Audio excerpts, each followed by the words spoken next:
In today's show, we're looking at the Los Angeles Lakers for fantasy basketball, sleepers and busts for the upcoming season. Michael Bolton.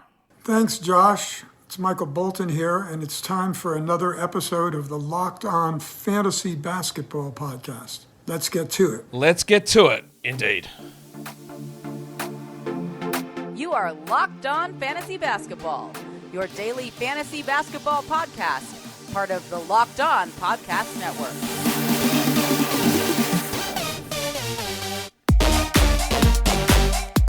Hello and welcome to the Locked On Fantasy Basketball Podcast, brought to you by Basketball Monster. My name is Josh Lloyd and I am the lead fantasy analyst at basketballmonster.com. You can find me on Twitter as always, at redrock_bball, on TikTok at redrock_bball, and on Instagram at Locked On Fantasy Basketball. Today's episode is brought to you by Birddogs. Go to birddogs.com/LockedOnNBA or enter the promo code LockedOnNBA for a free water bottle with any purchase. You won't want to take your Birddogs off, we promise you.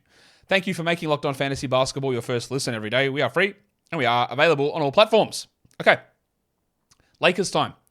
Let's talk about the Lakers for the upcoming season. Let's give you an opportunity to enter the Locked On Fantasy Basketball Bowl. Warnie? Let's get it on, Gilly. All right, Locked On Fantasy Basketball Bowl. If you're not aware, there's some details on the screen. I'm not going to go into it actually in today's show, so you can see them all there. Question later in the show. Entry form is linked down below in the description or in the show notes. We won't talk about it anymore from there. Let's talk Lakers instead. This is a team that earlier today, well, it's the same day for me, but I don't know when you listen to it, the Clippers show, we talked about quality games, and the Clippers had 40. Just to contrast that, the Lakers have 51. That is a very big difference, meaning that the Lakers play only 31 games on the high volume days, Wednesdays and Fridays.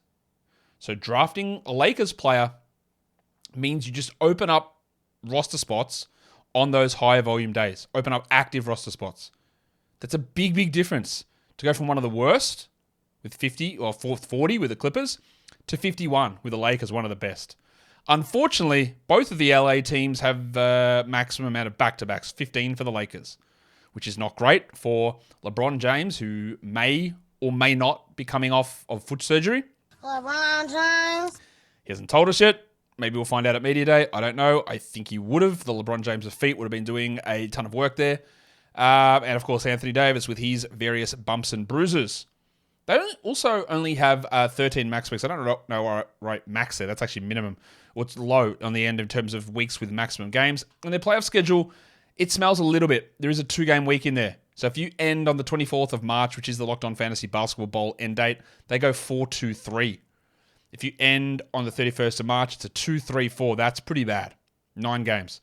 But if you go Yahoo default, it's 3-4-4, or ESPN default, it's 4-4-3. So schedule differs quite a bit across the board. One thing I can say is they don't have the most games over any of those 4 different playoff settings. What are the pressure points? Well, we're talking drone view. Look top down. What can go wrong? What are the key parts here? I guess it's Anthony Davis playing at center. How much does he play at center? He basically played the entire season at center last season. He had one of his best seasons. The Lakers were really good. But of course, this bloke said, I don't want to play center. Please, Mr. Ham. Please let me play next to somebody else. I know our team will be significant. I can't do that voice continually. Our team will be continually worse when we do it. But we hear this every bloody season.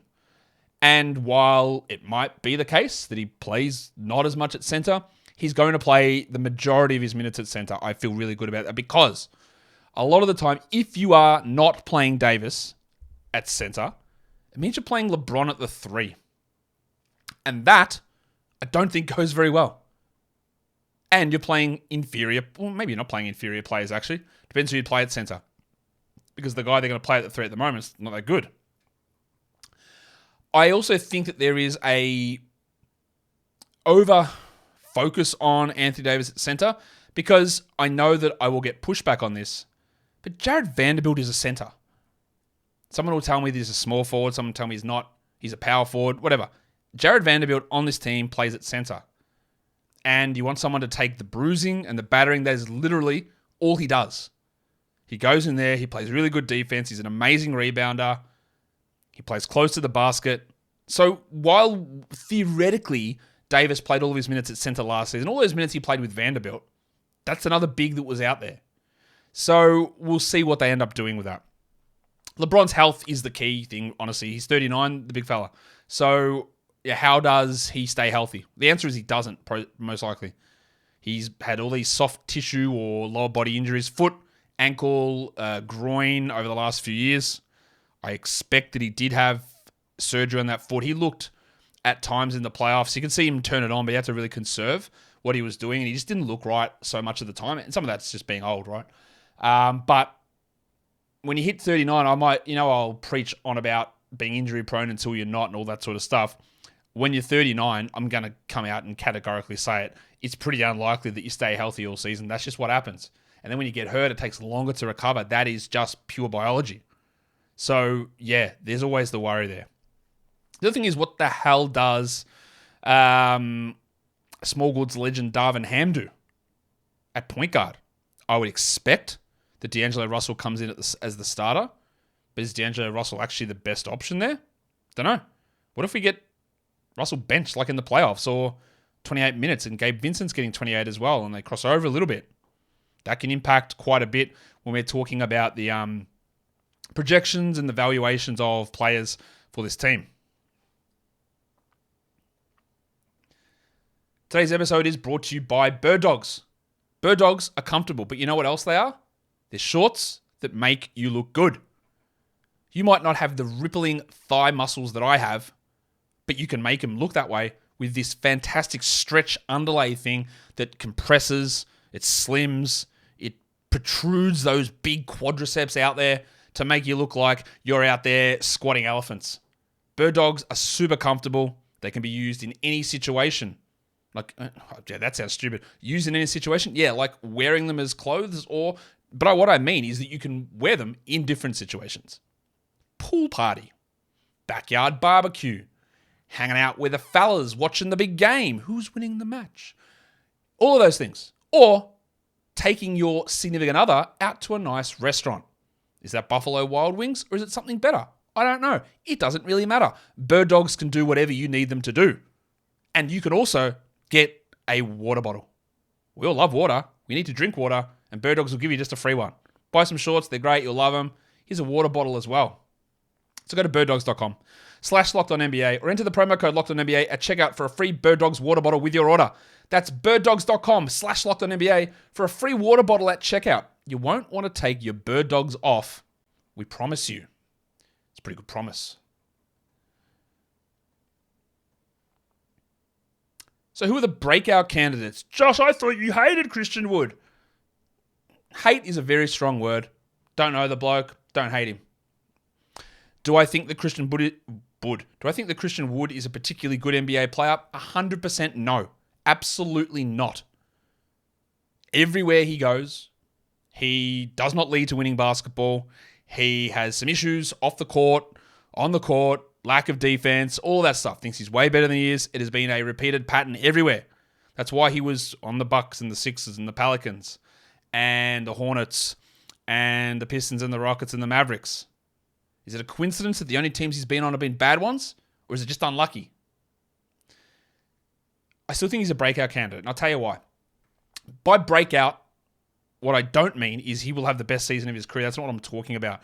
What I'm talking about is when you look at projections, when we look at ranks, when we look at players who might have an opportunity to blow up through that, he's got that. Because if they decide, well, we need to see Anthony Davis at the 4 more, I might not think Christian Wood's good, but I know that he's better than Jackson Hayes.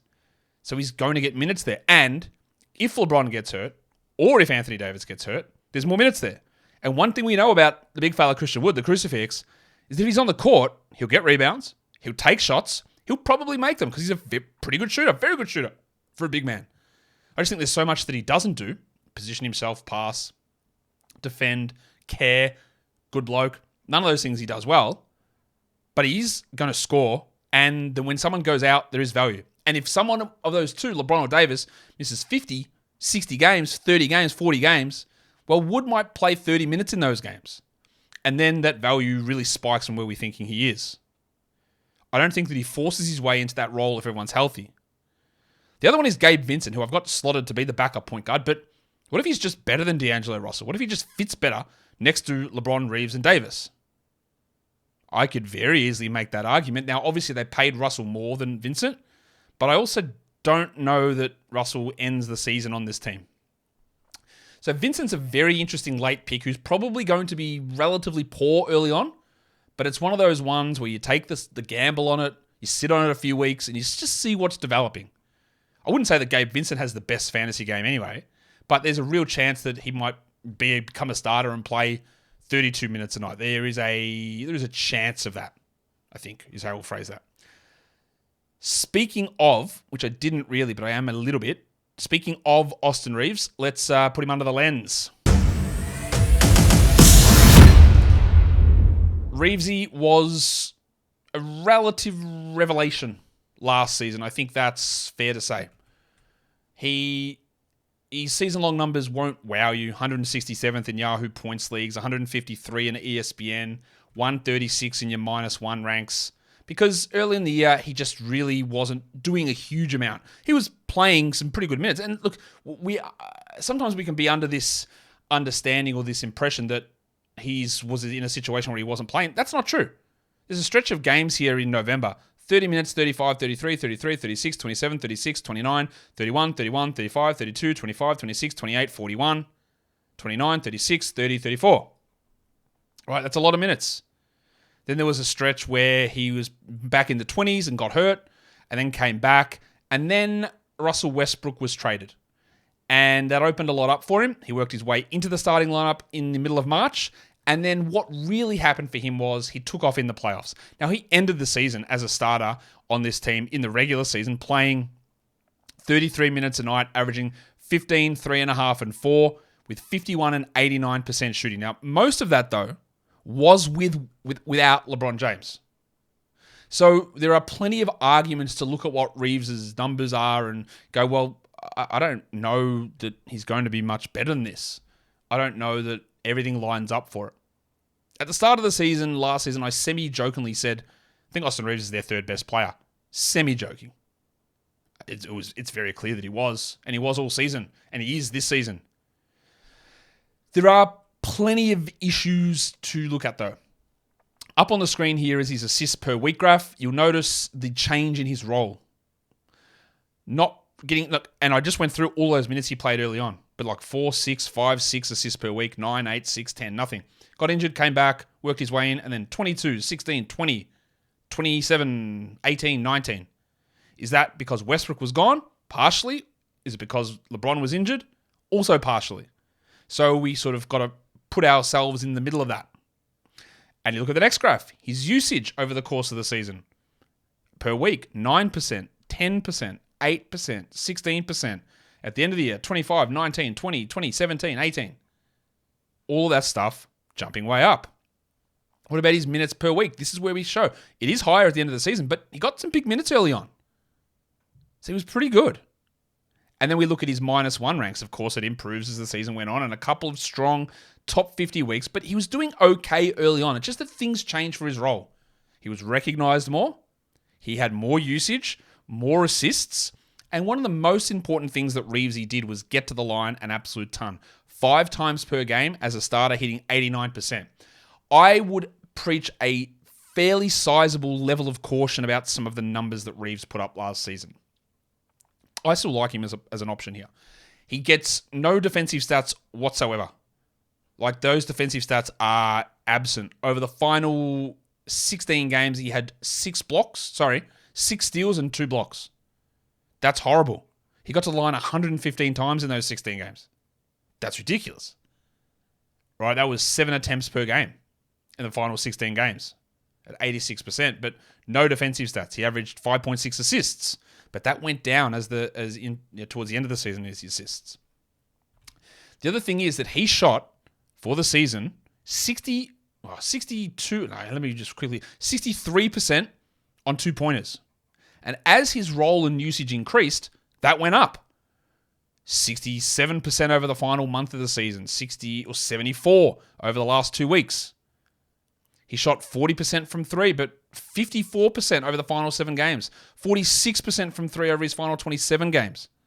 In fact, when he came back from injury, 45% from 3, 65% from 2, a true shooting of 73%, 84 from the line on 6 attempts. That is one of the most elite efficiency players in the entire NBA, and I am not willing to say that that is Austin Reaves. So, he will be locked in and play more than the 29 minutes a night he played last season. He'll get 34, 35 minutes. His usage, it probably should go up from the 16% he had, around 19 or 20. He'll spike when Davis or LeBron are out. It'll sit back down. His assists will jump up when one of those guys are out for sure. But will he get to the line as much? That's debatable. But more importantly, are the twos going to go in at that insane level? And I will say no, they will not. I would be not shocked to see a 6 or 7 percentage point drop in Austin Reaves' 2-point percentage. And when you're hitting 45% of your threes over the final 28 games, you don't bank on that either. So his true shooting for the season was an unbelievable 69%. Giggity.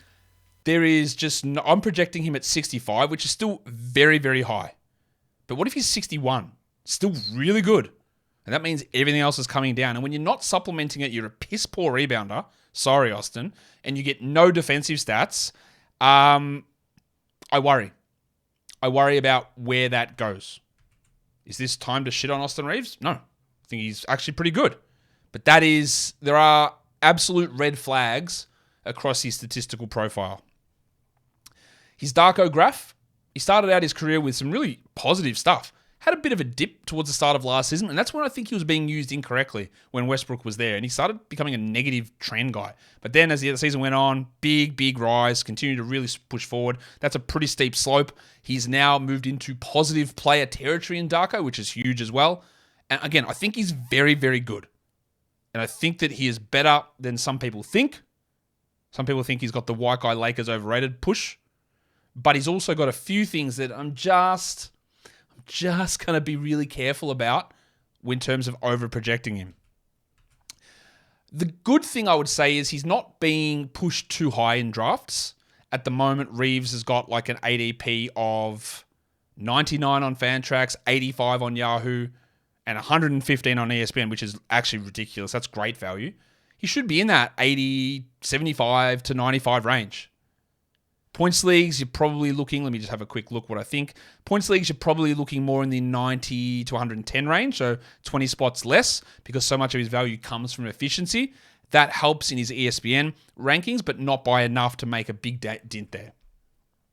And if we look at the Basketball Index headshot plot about Reavesy, two things that I looked at here. The percentage of times that you get to the rim that are unassisted. So these are guys who are self-creating their own shot at the rim by driving. Part of the way that he's able to get his free throws, he does a few bullshit little moves, but he gets to the rim quite a bit. And the second is, how good are you at making the shots that you create for yourself?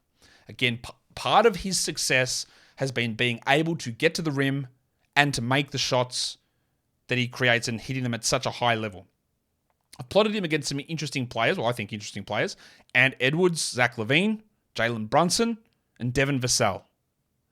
He, for as much as he gets to the rim unassisted, which that doesn't, unassisted versus assisted doesn't mean free throws necessarily, but how much is he able to up that? He's not in the same stratosphere as LaVine, Edwards, or Brunson, who are all 90th percentile. Reaves is 75th. Still really good. And when I put this in initially, I didn't expect that Reaves was going to be generating his own shots at the rim as much as he did.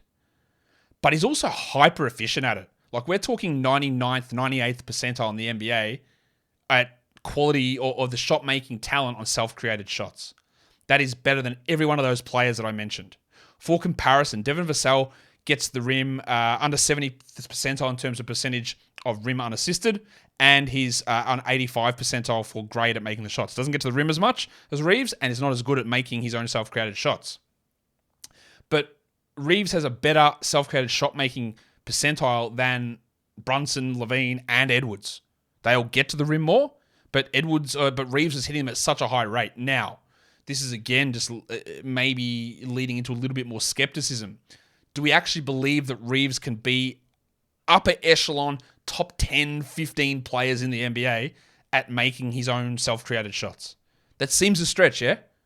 If he can do it, and can do it again for another season, then we're talking like a sub all-star player. Is he able to get to the rim more often on his own self-created stuff? Because that's going to be really key to him as well. So there are plenty of ways for him to go backwards, but there are a few positive indicators there that make you go, oh, he is quite good. So maybe my early skepticism on him was not quite founded. It's a very interesting season. Defensively, he's not as bad as you might think, but he's also not Alex Caruso. But those defensive stats, I don't think they're ever going to come, unfortunately. Let's look at fantasy sleepers and busts in what's going to be the quickest segment ever. Because I don't actually think there's any sleepers on this team, and that is a very common occurrence for the Los Angeles Lakers. These guys often get pushed too high in ranking numbers, and it's just, you lose that value. Now, you could make arguments that based on ADP on ESPN, that Austin Reaves is a bargain at 115. And I'd actually agree with you there. You could easily make that argument. You could make the argument that LeBron going at 31 on Fantrax is a bargain. I disagree with you. I think it's about right for him. But there's no one that really stands out across the board that I can see gigantic misevaluations on. I don't see those guys. Maybe Yahoo ranking Jalen Hood-Schifino at 271. For those of you in 30 deep leagues, that's probably not one that I'd care for that much. I'm going to talk about busts in a second. Quickly, just a quick time for me to tell you, what's the secret question for the Locked On Fantasy Basketball Bowl? Well, the secret question is, once he returned from injury, what percentage did Austin Reaves shoot from three? And I want you to write 45.1. Don't write 0.451. Don't write 0.451. Don't write 45 with a percentage sign. Just write 45.1. No percentage sign. Just write 45.1. Makes it the easiest, so I make sure I see all the right answers. 45.1 is what Austin Reaves shot from three after he returned from injury. Let's talk busts. I'm also not sure there's a bust on this team. There are little things that we look at and go, maybe that's a bust, but as a general rule, everyone seems to be in an okay spot. Now, I would look at ESPN having LeBron James as an ADP of 13 and say, that's pretty silly. Like, I don't want that. And he's ranked 15th in points leagues, and because of the points leagues per game, he'll smash that, no problem. But I wouldn't want to take him at 15. But an ADP of 13 is pretty silly, and you don't want anything to do with that. But everywhere else, he's reasonable. 25 ADP, 27 ranked on Yahoo. All that makes relative sense. Fantrax 31. Anthony Davis is going around the end of the first round. He's actually ranked 21st for categories on ESPN. They're all totally reasonable. Nothing stands out as insane. D'Angelo Russell's maybe a little bit high with an 86 ADP on ESPN. I could say that's maybe a bust, but I think his other numbers have been adjusted to the right area, around 100. Again, it's probably a little bit too high, but it doesn't stand out as a crazy, crazy situation. Christian Wood, an ADP of 114. It's probably 10 spots too high, but it's not terrible. I would take Christian Wood in round 11, 12, 13 of a standard draft. Anything that's on your bench there, 120. I think even in a 25, 26 minute a night role, he's going to be in that 120 to 150 zone. But we just think that maybe if he gets more, he pushes higher. So there's nothing that really stands out as terribly egregious on this team. Let's talk LeBron in age 39 season with that foot injury. I'm pretty sure he did have surgery on it. That's got to be the worry here. Does LeBron hit 65 games? Does he hit 55 games? I think he's going to do what he does. LeBron is just not really going to take his foot off the gas that much. Anthony Davis is this team's best player now, I think. That's pretty clear. But LeBron's still going to do what he does. He's still going to be strong at what he does. His free throw percentage was actually pretty good last season. Whether that continues, I don't know. The other thing to watch is he went down to 50% from the field. That's a little bit of a concern because part of LeBron's fantasy strength had always been 50, 52, 55, 57 field goal percent, and it dropped. And as we get older, not me because I never played in the NBA, but as NBA players get older, and your field goal percentage drops. LeBron's just doing it 7 years later than everybody else. So that's going to be a little bit of a concern. I think Davis is totally fine as an end first-round player. There's obviously a lot of risk associated with that. I don't know why I just mentioned Anthony Davis. I guess I was just looking at LeBron's ADP. Trade option. I think they are going to trade D'Angelo Russell. They've got Gabe Vincent who can handle Reaves and LeBron. Hood-Schifino eventually will get a role, not this season. I think they want to get more shooting back. Is that Buddy Hield? I don't know. But shooting around LeBron, shooting around Anthony Davis is a proven thing. And I think getting a defensive center would actually make sense rather than a defensive turnstile like Christian Wood or someone who plays a defensive center on TV like Jackson Hayes. Someone better defensively. They might actually have him on the roster. His name's Colin Castleton, but we'll talk about that later. There's no one technically in a contract year. Wood does have a player option for next season, so I guess you could say he's in a contract year, but everyone else is under contract. What are the risks in the rotation? It is playing the two bigs. I don't think the Jackson Hayes situation is going to warrant much, but how much do Wood and Davis play together? Because then what does that mean for the trickle down? How does LeBron function as a 3? What does that mean for Hachimura's minutes? It means they go down. What does it mean for Vanderbilt's minutes? They go down as well. Or Taurean Prince's minutes. They all go down. It impacts a lot of different things.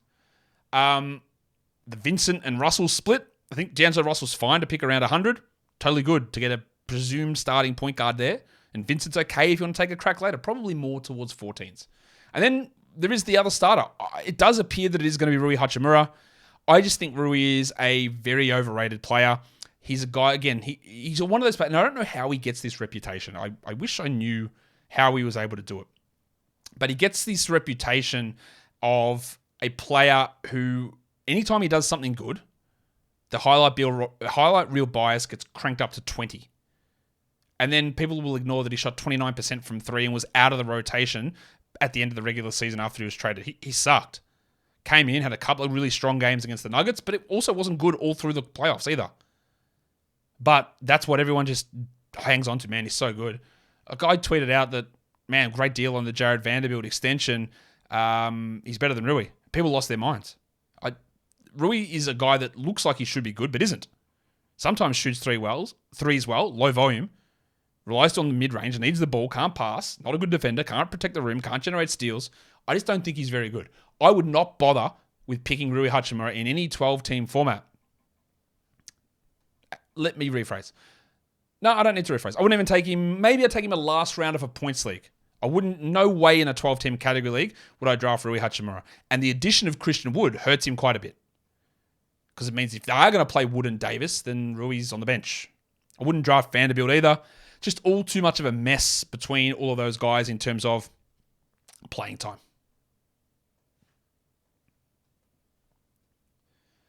Today's episode is brought to you by DoorDash. You need fresh groceries for the week, but you don't have the time to go to the store. Maybe you're sitting at home recording 3 podcasts in a day. Well, you can get grocery delivery from DoorDash. Everything you want delivered when you need it, right to your door. You get DoorDash to deliver food from restaurants. We've been doing that for ages. But now you can get it at grocery stores as well. You can see on the app, and they have in-app replacements when something's not available. You pick it, you choose it, someone goes in and grabs it just the way that you would yourself. You get exactly what you ordered, and if you don't, they'll make it right. So sit back and enjoy quality groceries just like you pick them yourself. Thousands of different grocery stores to choose from. You get the best in your neighborhood and you boost your local economy by shopping local with DoorDash groceries. Get 50% off your first DoorDash order up to a $20 value when you use the code LOCKEDONNBA at checkout. Limited time offer, terms apply.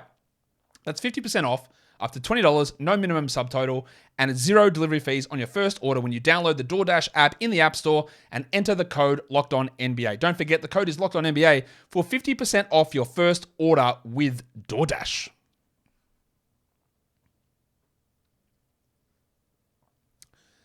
Who are some permanent monsters on this team? Well, Christian Wood is. No denying it. I don't think he's good. I've told you this a million times. But if he plays 33 a night, he will put up numbers. He will rebound. He will shoot threes. He will actually maybe block some shots. He had a little moment with that with Dallas. He can be terrible at free throws, but he'll score a lot. It's really good. And the other bloke who you've never heard of and probably won't play at all is Demoy Hodge. Just a bloke who gets buckets of steals and shoots a lot of threes. That can be useful in fantasy. Now, he's never going to get the opportunity to show it unless things go horribly awry. Just a name to keep a quick little eye on, an undrafted player from Missouri on a 2-way deal. Their depth chart. I think they're going to start the 2 guards, D'Angelo Russell and Austin Reaves, with Gabe Vincent off the bench, and then you've got Demoy Hodge and Jalen Hood-Schifino as their backup guards. So if one of those guys goes down, Russell or Vincent, they are in a little bit of depth chart strife because I'm pretty sure Hood-Schifino is nowhere near ready to play.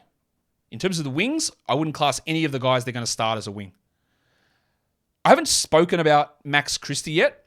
I'll do it now. I think he's very interesting. He started a couple of games last season, but really started to come on in the G League at the end of the season. I thought he looked awesome in Summer League. He was much better than the first-year guys like Hood Schifino, Maxwell Lewis, who I didn't even put Maxwell Lewis on this list. He should be in that wings as well. He won't really play that much. Christie is a guy that I think will be in the rotation every night. The problem's going to be is that there's Russell, there's Reaves, there's Vincent, and he might play like 15, 16 minutes a night. Just watch Christie, though. Really high block rate last season. Pretty good defender. I think he can be a good shooter. I reckon we're probably a year away from it, but I'm very interested in what he can do. Cam Reddish, or as he's sometimes referred to, Wing James Wiseman, he's just bad.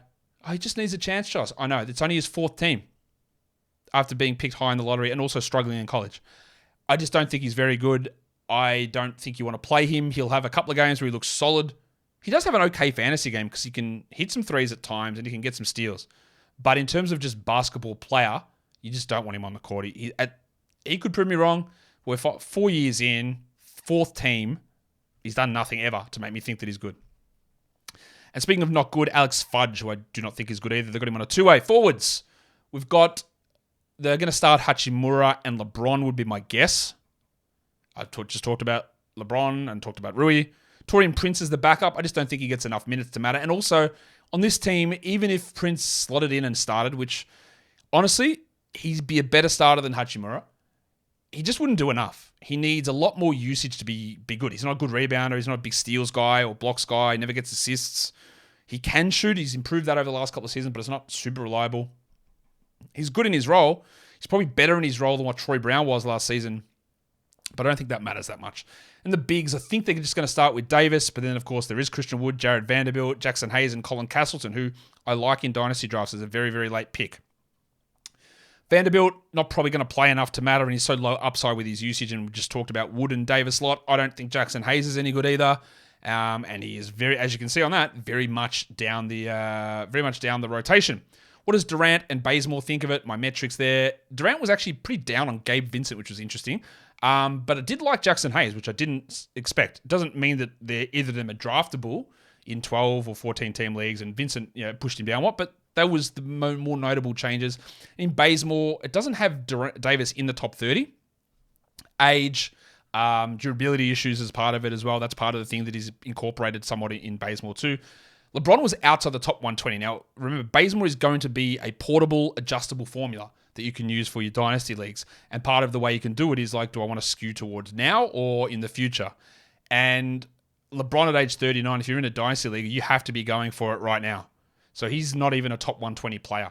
Austin Reaves, inside the top 70. I think that after a full season of starting this season, that might push him to a top 40 dynasty asset. But he is a little bit older than some of the other young players in the NBA. And that will do it for me today. Don't forget, follow this podcast, Apple Podcasts, Google Podcasts, Stitcher, Spotify, and on the Odyssey app and on YouTube. You know what to do. You thumb it up and you leave your comments down below. Guys, we are done here. Thank you so much for listening, everyone. See ya.